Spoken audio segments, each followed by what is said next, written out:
Sports lovers all around the world, I'm so happy to be speaking to you today. You're currently watching the Golden Score Show right here on Non-Fuel Flicks, your home of black entertainment. My name is Adelani Ogunriade, your most trusted spy in the world of sports. Stay tuned for all the headlines and much more.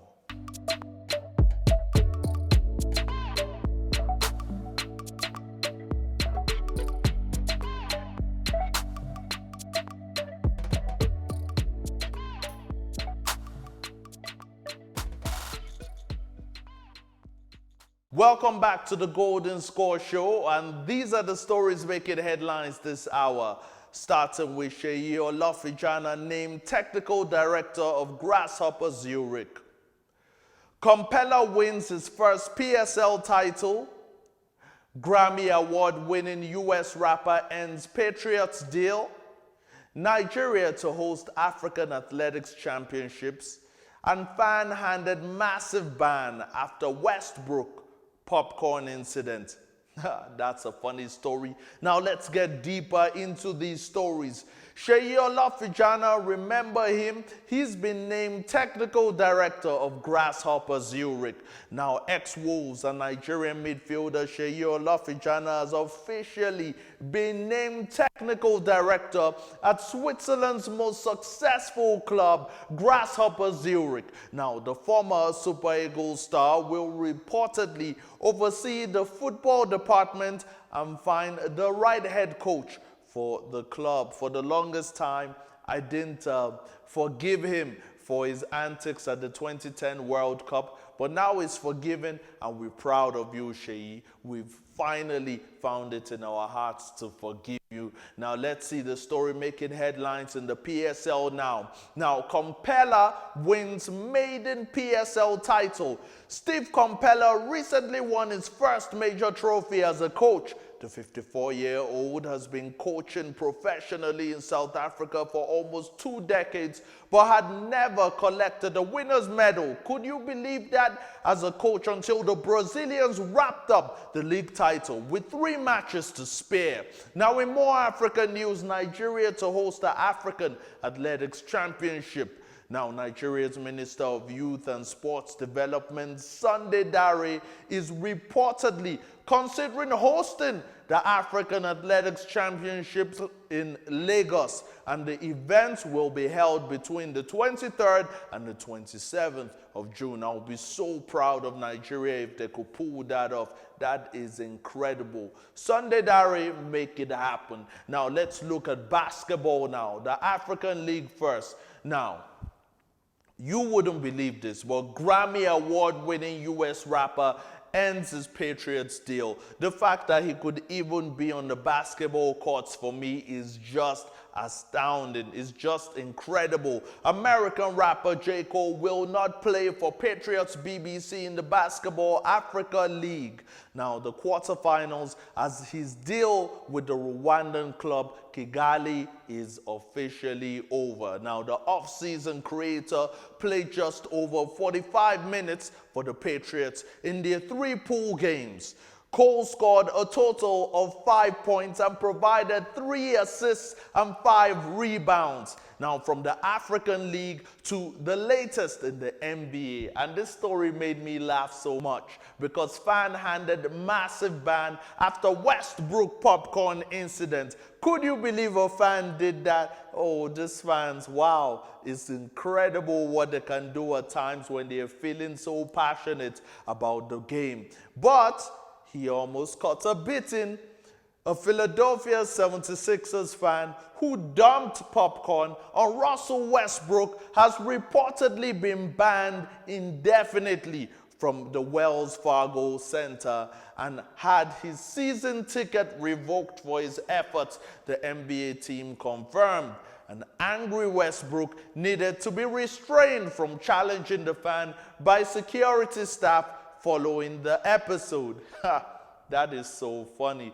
But Westbrook could have really thoroughly dealt with him. So hey, just like me, you can be a passionate fan, but don't go to the games and disturb the stars. just do it like me. Watch from the comfort of your couch and throw the popcorn at the TV instead of doing it live to the players. You might just get beaten up, really.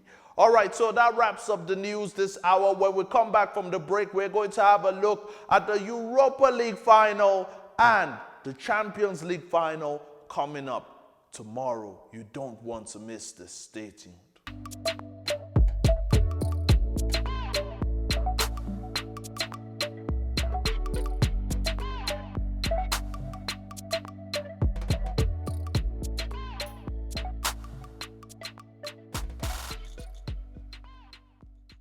Welcome back to the Golden Score Show. I hope you're enjoying the show as much as I'm enjoying bringing the show to you. You know, I always make sure I take care of all of you. Now, let's have a look at the Europa League final. Manchester United fans, if you want to just switch off your viewing right now, we would understand because I don't mean to evoke painful memories, but Manchester United lost the final after a highly entertaining penalty shootout that saw David De Gea's spot kick saved. It is now the fourth time Unai Emery has won this competition, and guys, I'm starting to suspect Unai Emery. Maybe he's paying someone behind the scenes or something. How come he's always doing well in this competition? It is just incredible what he has achieved. And Ole Gunnar Solskjaer still remains, chasing his first piece of silverware for Manchester United. He said it was a bad season. And, you know, this was also Villarreal's first major trophy in their history. Now, going back to Ole Gunnar Solskjaer, he said it was a bad season for Manchester United. Now, what's your definition of a bad season? Because I feel like a Europa League final and a second place position in the English Premier League is not too bad. I don't know. Manchester United fans always say, well, coming from an Arsenal fans don't really have too much ambition, so they would take that. It is Manchester United. I think Manchester United is still rebuilding, and they really should be proud of what they did this season.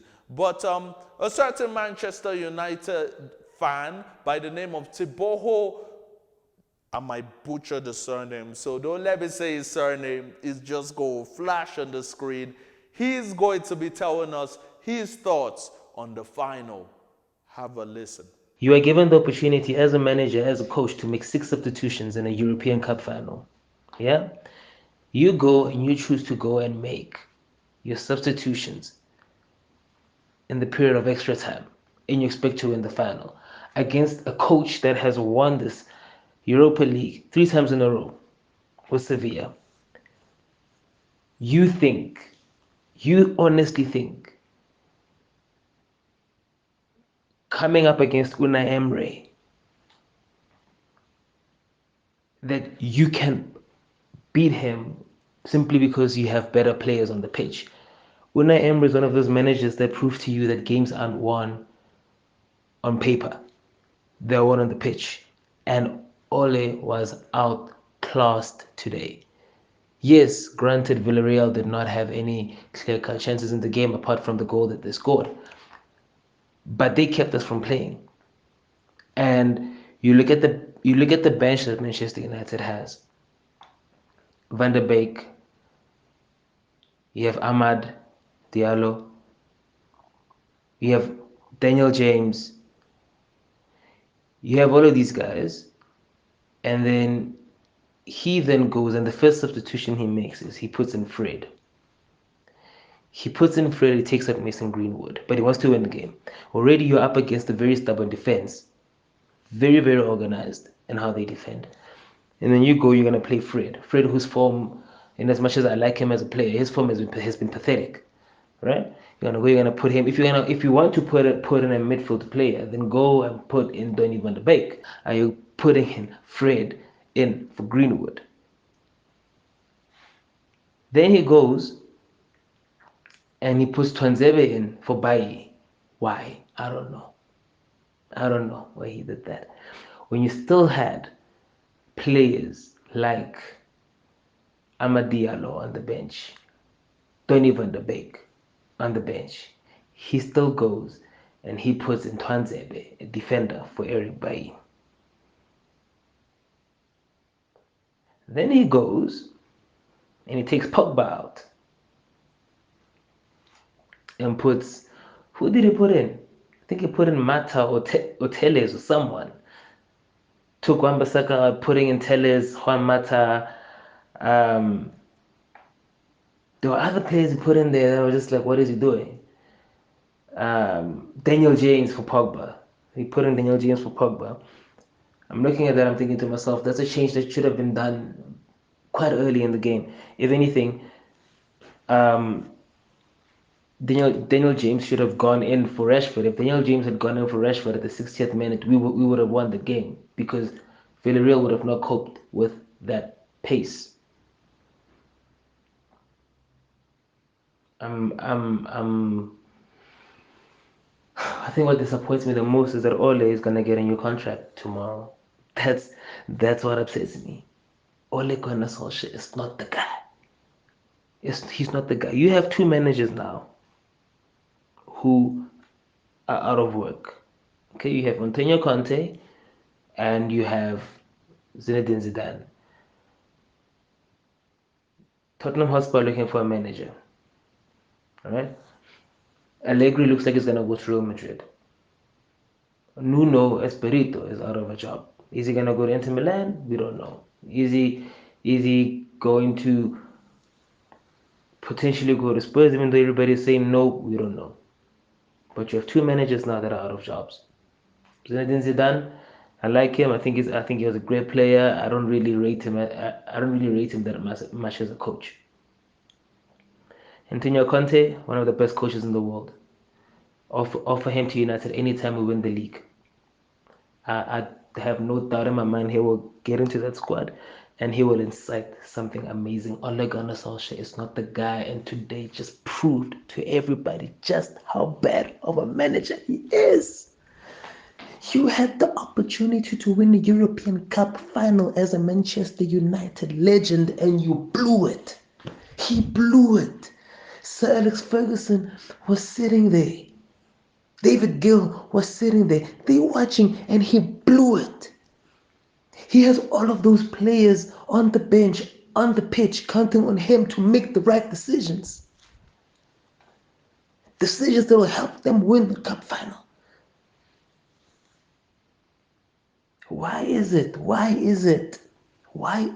that Ole Gunnar Solskjaer is so good at being a butler? So many semifinals that he failed at. Now he failed at a final. He's not the guy. There are rumors of Pochettino potentially going back to Spurs. This is where United should be grabbing.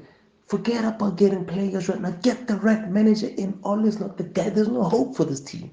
If Ole can't win the Europa League, why do people think he'll ever win the Premier League? Never gonna happen. Never gonna happen, man. Thank you, Tiboko, for that. And, you know, I'm going to give him a call because I know he's hurting right now. That was a painful, painful way to lose a final. Now, a story that I forgot to tell you guys, could you believe it? Zinedine Zidane leaves Real Madrid. Manager Zinedine Zidane has resigned from Real Madrid for the second time in his coaching career. Real failed to win a trophy this season and were pipped to the La Liga title by city rivals Atletico Madrid on a dramatic final day. Real said in a statement that they must now respect Zidane's decision. Former France forward Zidane, who played for Real from 2001 to 2006, won 3 consecutive Champions League titles and a La Liga title in his first period as manager between 2016 and 2018, and he left in May 2018 but returned 10 months later and secured a second La Liga title last season.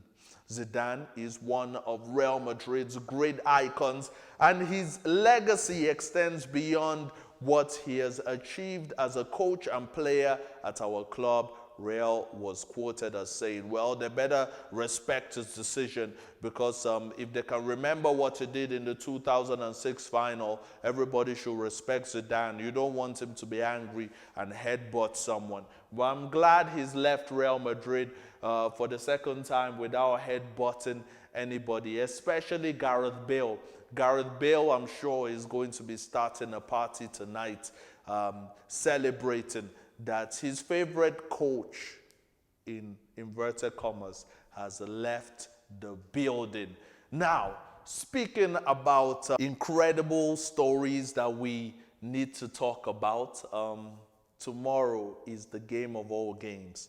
Now, I'm going to be watching from the comfort of my couch and watching this incredible game we've all been looking forward to. It's Chelsea versus Manchester City. Oh my goodness. I can't wait to just pick up my phone and disturb Emmanuel Okura-Adar in the middle of the game as he watches Chelsea versus Manchester City. In fact, we have him on the line right now. Emmanuel Okura-Adar will tell us his thoughts about Chelsea and Manchester City. He's our in-house analyst, so you know he knows what he's talking about. He's going to be telling us what he thinks about the game tomorrow. Emmanuel, take it away. Adelani, Champions League final, Manchester City, Chelsea. Wow, this is going to be a tough one. Thomas Tuchel, who's the Chelsea's manager, is a very pragmatic man. When he first came in, he took over from Frank Lampard. He gave the likes of Antonio Rudiger and Marcos Alonso. He restored them to the team. These were players that the previous coach vowed they would never play under him again. He was able to restore them and also brought back the confidence in the players. And their working relationship has been excellent since then, taking Chelsea to the two finals. He missed out on he lost one, but he's in the final of the Champions League now. And so far, the players are enjoying under these manager. He's a manager who have excellent communication skill. His man management skills is also top notch. He's a coach who refused to blame the likes of Timo Werner, despite the fact that they're misfiring, and the likes of Harvard are beginning to gain their confidence because the coach has trusted so much in them. So that is that for Chelsea. And we also have a Pep Guardiola who, to me, is simply the best coach right now in the world of football. And he's doing it with Manchester City. They did it, won the Premier League. He's a very excellent manager also with very effective communication skills, a coach who is giving the chances to youth players and trusting them to do the job. He has improved the Manchester City team. He's now a coach with a team that everyone is scared of playing. And to me, that is going to be a very tough match, a very tough final between the two best coaches, if not the greatest in the game, going head to head in the final of the Champions League. Is just going to be a very exciting one because I see Tuchel being a coach also who know how to play and know how to set up his team to play Pep Guardiola. We saw him beat him twice in the league, in the FA Cup and also in the league, in the Premier League this season. So this is going to be a very tough one, but it's all going to go down to the two coaches now, how they set up their teams. We remember Tuchel set up the team in such a way that the physicality of the players and their pace also, he used it against the Manchester City, and that was the reason why he won in the Premier League and he also won in the FA Cup. Will Pep now understand that this is how this coach is going to set up and also set up something that we give him an edge over the Chelsea coach? Well, that we have to wait and see because at the end of the day, they were talking about a final. Manchester City being to this final for the first time. Chelsea also want to end their season on high. They won it in 2012 when they were not doing very well in the league, but the players were determined to do that and they succeeded in doing that. So playing this one now and against a team like Manchester City that is the reigning champion of the Premier League. For them to go there, I can't just I can't write any team off at this time. I just can just say to you that it's going to be a very tough final. It's a final between two of the best teams, a final between two teams that are determined to win, a final between two coaches who motivate their players to give them their all. So this is going to be a tough one. But I can sincerely say to you that I see Manchester City taking this one because they're a good side, and to me they're more sophisticated than the Chelsea side to win this one. So that was the knowledgeable, the incredible Emmanuel Corrada giving us his thoughts on that final. I'm predicting Manchester City to win. Sorry, Badwell. Well, Sergio Aguero, I think is still going to leave with a bang. I think he's going to score a goal. But I think it's going to be a close one, oddly enough. Maybe 3-1 to Manchester City. Yeah, 3-1 to Manchester City. That's my prediction. And we'll see who was right. And for you watching at home, speaking of rewards, you stand a chance to win something big, in a big way. All you just have to do is predict who's winning between Chelsea and Manchester City, and you stand a chance of winning a big prize right here on the Golden Score Show on Non-Field Flicks, your home of black entertainment. From me, Adelani Ogurea Day, is a goodbye. I'll be back on Monday reporting on the final and much more in the world of sports. You don't want to miss it. Goodbye.